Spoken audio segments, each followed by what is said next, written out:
happened that were all in a short period of time. So I'd left high school. My boyfriend, who I thought I was going to marry, was broken up with me. I left the family home, which was really hard. That spiraled into depression, and I ended up homeless. And it was just a very black time. I was suicidal. I didn't know how I was ever going to get out of that situation. My life had become quite grim. I was in a long-term relationship overall for 27 years. My partner contracted a rare cancer. He eventually started drinking and became abusive. I became disconnected from people, friends, lost my self-esteem, my confidence. So I felt really isolated, very depressed and very anxious. My husband and I had moved up to Canberra. I had 4 children with him up in Canberra. I left 4 times with him in Canberra because it was a very abusive and controlling relationship.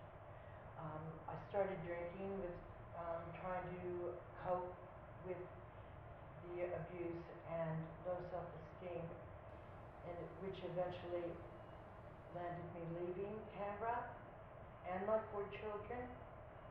I stayed with my aged parents and cared for them, but not caring for myself, still drinking. They passed away. Things got abusive with my sister, and I ended up in emergency housing. What type of support or engagement has been really beneficial for you all? Well, for me, I started out in committees. Then that went on to getting involved in things like the Homeless Memorial and Homelessness Week and volunteering in certain community events. Got involved with Voices of the South Side, and that was brilliant with the leadership course. So learning communication skills and public speaking, and then now I'm helping to teach it. I'm a performer as well, so I got to sing at the St Kilda Festival a couple of times, so that was great. I was having trouble speaking to one person, and the thought of speaking in front of people just horrified me, but deep down inside something kept saying just do it.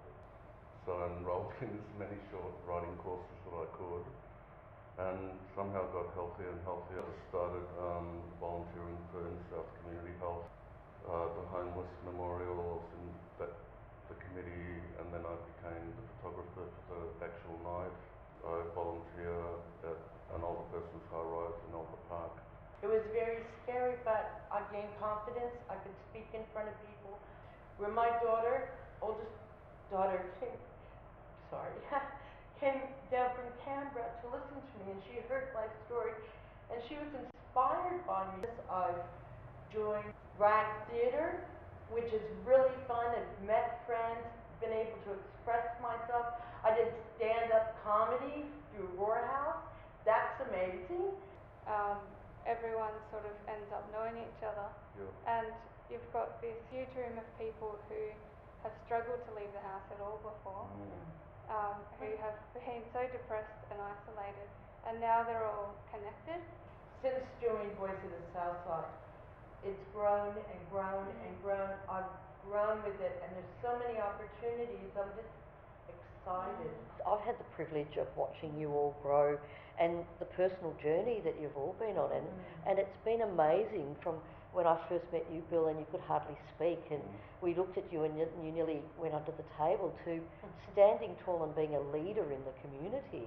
And Maurya, I can remember being at Health Time, watching you and being engaged with you, and just watching now how you're supporting other people, you're actually being heard and your voice is being heard, and you're an expert in being able to talk about how hard life has been and coming through that. And Bianca, you know, I met you through the Homeless Memorial, and you've been a major part of that. But you've had a small voice, and now you stand tall. And you're also reaching out to other people and bringing other people in. So we've become part of this community.